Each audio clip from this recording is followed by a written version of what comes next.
Some people don't just hide their photos, they hide their entire identity. And the scariest part? Their silence isn't accidental, it's psychological. Let me show you the dark truth behind the people who stay invisible online. Some people think not posting photos is just a preference, but it's much deeper than that.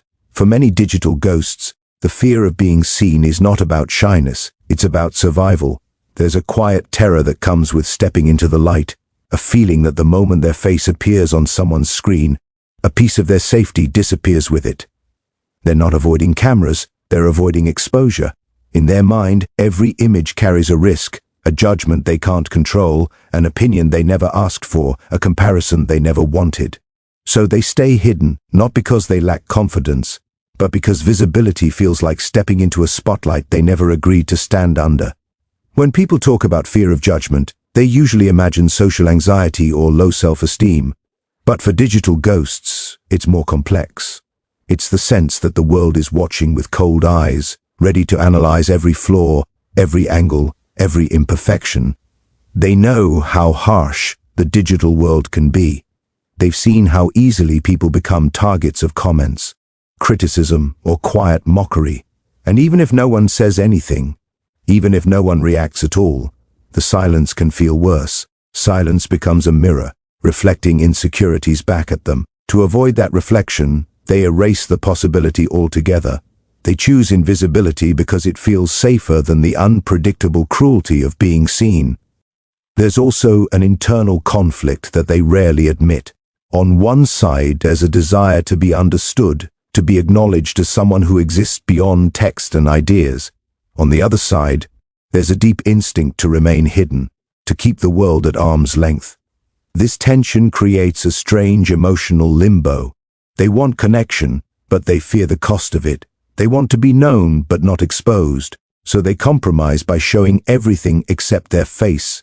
They share opinions, humor, insights, even vulnerable stories, but never the image that could make them feel too real. Their identity becomes a puzzle with the most important piece missing.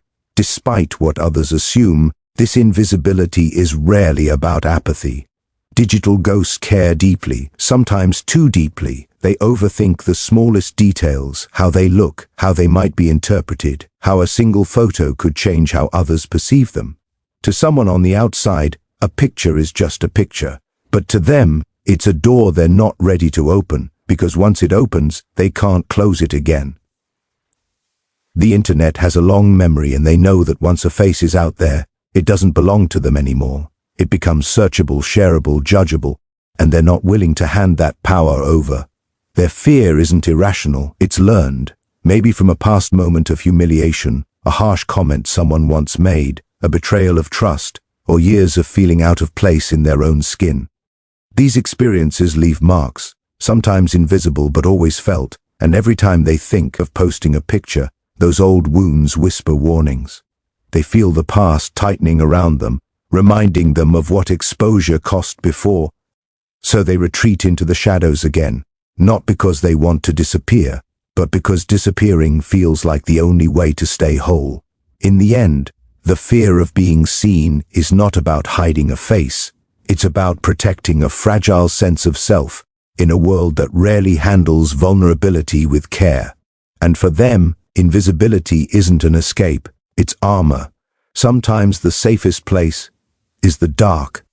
There's something quietly unsettling about people who never share their photos, because their silence often isn't about privacy, it's about distance from themselves. Some people don't just avoid pictures, they avoid the version of themselves that the world thinks they should be. There's a disconnect, a kind of emotional dissociation that grows over time. They don't see their face the way others would. They don't recognize the image staring back at them. Or worse, they recognize it too well. Every flaw, every old wound, every version of themselves they've tried to outrun. So instead of confronting that image, they choose to stay unseen. It feels easier to manage an identity they can shape with words, humor, or silence than to let a single picture define what others think they are. When they avoid sharing their face, it's not because they have nothing to show. It's because the thought of being reduced to an image feels suffocating. They've lived long enough in a world where appearance is currency, and they've seen how easily it becomes a weapon A photo can be admired, judged, dismissed, compared, or misinterpreted. And when someone already feels out of sync with themselves, that kind of exposure becomes too heavy to carry. They build emotional armor instead. Not the loud, obvious kind, just subtle layers of distance. They speak without showing. They connect without revealing. They exist without appearing. And to them, that feels safer than allowing their face to be frozen, captured, and analyzed. Identity is a fragile thing for people who live in this internal conflict. They want to express themselves, but they also want control, total control. When they stay invisible, they get to choose how close others can get. They get to decide what parts of themselves are allowed to exist in someone else's mind. A face removes that control. It makes them real in ways they're not ready for. Once their image is public, they can't manage how people interpret them. They can't steer the perception anymore. And perception to them feels like a battlefield they don't want to step into. So they remain abstract, present, yet blurred. Their personality becomes their camouflage. Their ideas become their mask. But beneath all this control is a quieter truth. Dissociation isn't always dramatic or obvious. Sometimes it's subtle, like avoiding mirrors, avoiding cameras, avoiding moments where their physical presence matters. They drift slightly outside of themselves, creating just enough emotional distance to feel safe. And when the world asks for a picture, that small distance suddenly becomes a gulf they can't cross. They don't know how to present themselves because they don't feel connected to the image others expect. It's not self-hate, not exactly. It's more like a persistent disconnect, a sense that the outer self and the inner self don't match. And instead of trying to force the pieces together, they simply refuse to play the game. To cope, they create an identity that requires no visuals, a version of themselves built purely from thought, tone, presence, and absence. A version they can control, a version that lets them hide the parts they're still trying to understand. And the longer they live in this constructed identity, the harder it becomes to step out of it. Hiding becomes a habit, avoidance becomes a reflex, invisibility becomes comfort, and slowly, the person they really are drifts further behind the armor they built. But the armor comes with a price. The more they protect themselves from being seen, the more disconnected they become from the world and from their own image. It's a quiet isolation, hidden behind words, messages, and interactions that never show their face. People don't notice this distance because the digital world normalizes facelessness. But for them, it's not normal. It's a shield, a defense, a way to stay in control of a version of themselves that feels safe, even if it's incomplete. And in that silence, in that distance between who they are and what they show, a darker truth sits quietly, shaping their every choice. They aren't avoiding pictures. They're avoiding exposure to a self they're still trying to understand, a self they're not ready to reveal, a self they fear the world will distort the moment it becomes visible. Some identities survive only in the shadows. There's a strange kind of power in absence, and the people who never share their photos understand this better than most. They've learned that, in a world obsessed with visibility, the ones who stay unseen often hold the most control. When they choose silence, it isn't a lack of confidence, it's a calculated decision. The less others know, the fewer angles there are to attack, judge, or misunderstand. They keep their face hidden because mystery gives them leverage. It keeps people guessing. It keeps people at a distance where they can't touch what matters. For digital ghosts, the unknown becomes a shield and the silence becomes a strategy. People underestimate how heavy it is to be known. The moment a face is revealed, expectations form, narratives get built, assumptions take shape, and suddenly everything from your expression to your background becomes a story someone else tells for you. But when there's no picture, no visual reference, no clear identity, the control stays in their hands. They can exist in the way they choose, fluid, selective, untouchable. Their presence becomes something they manage, not something others define. They don't owe anyone explanations, because there's nothing for the world to grab onto, nothing to pin down, nothing to classify. This kind of control is addictive. Once they realize they can move through digital spaces without the weight of a visible identity, they start to notice how freeing it feels.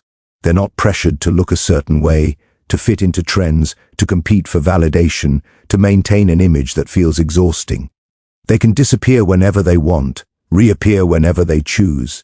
Their absence becomes their autonomy. By withholding the most basic part of themselves, their face, they keep the most meaningful piece of their identity out of anyone's reach. And the truth is, people fear what they can't fully see. Ambiguity makes others nervous, curious, unsettled. When someone refuses to share the one thing everyone else freely gives, it disrupts the pattern. It creates tension, it creates questions, and those questions create psychological power. You can't judge what you can't define. You can't criticize what you can't see. You can't control what remains hidden. Digital ghosts learn this early, and they hold on to that power with quiet intensity. They also understand that the internet is a place where information becomes currency, and the less you give, the less others can use. Every picture shared is a piece of yourself you can't take back. A face becomes searchable, traceable, screenshotable. And for someone who values sovereignty over their own identity, that feels like a risk they never want to take. Their absence protects their peace. Their invisibility preserves their autonomy, and their silence becomes a line no one crosses. But this control isn't just about others, it's also about managing their own emotional landscape. The more they keep hidden, the less they have to confront about themselves. They don't have to question how they look, how they come across, or how they might be perceived. By not revealing anything, they avoid the spiral of imagining every possible reaction. They maintain a clean boundary between who they are internally and what the world gets to see. And that boundary feels like order in a chaotic world. Still, beneath that control lies something darker, an awareness that once they let people see them, they can no longer dictate the narrative. Once the mask drops, interpretation begins, analysis begins, vulnerability begins. So they choose the one form of power they can fully control, complete invisibility. And the longer they hold on to that power, the more it becomes their identity, their comfort, their unbroken rule. In their silence, they wield a kind of authority that visible people rarely experience. It's subtle, it's psychological, it's deliberate. Control lives where the face disappears. Some people never share their photos because somewhere in their past, something carved a wound deep enough to make visibility feel dangerous. It might have been a careless comment, a comparison that stung harder than expected, an embarrassing moment that still echoes in their mind, or years of feeling like their appearance was a liability instead of something they owned. These moments don't always look dramatic from the outside, but inside, they linger like shadows that never fully fade. And every time the thought of posting a picture crosses their mind, those old shadows whisper the same warning, don't risk it. So they don't. They pull back. They protect themselves through absence, believing invisibility hurts less than the possibility of being seen the wrong way. People assume those who never show their face are just private or shy or uninterested in attention. But sometimes, silence comes from a place much deeper. Some carry a sense of not being enough, a feeling that their face doesn't match who they want to be, or worse, who others expect them to be. Every camera lens becomes a reminder of a self they're still struggling to accept. Every potential upload becomes a battlefield between wanting to be known and wanting to stay safe. And the fear always wins, not because they're weak, but because the memory of being hurt taught them the cost of exposure. The fear of resurfacing old pain makes them cautious. They know what it feels like to be judged harshly. They know the sting of comparison, when someone else's beauty, confidence, or presence makes them question their own worth. They know the heaviness of feeling like they're never quite enough. So instead of letting the world confirm their fears, they choose to remain unseen. It's not an act of withdrawal, it's an act of survival.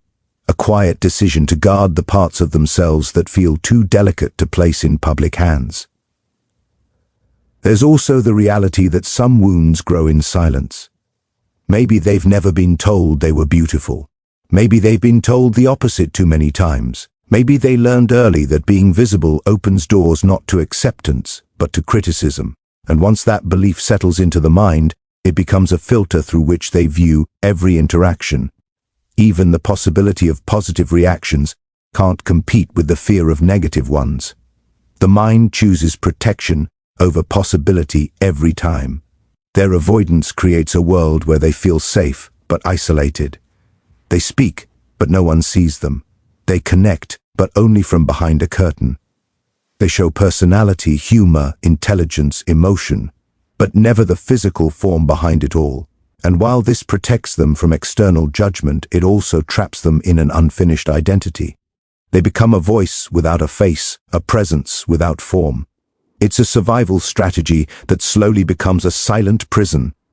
The saddest part is that many of them secretly wish they could show themselves. They imagine what it would feel like to exist fully, to be seen without fear, to not flinch at their own reflection or at the thought of someone else looking at them. But healing takes time, and darkness, once familiar, becomes easier to live with than the risk of stepping into the light.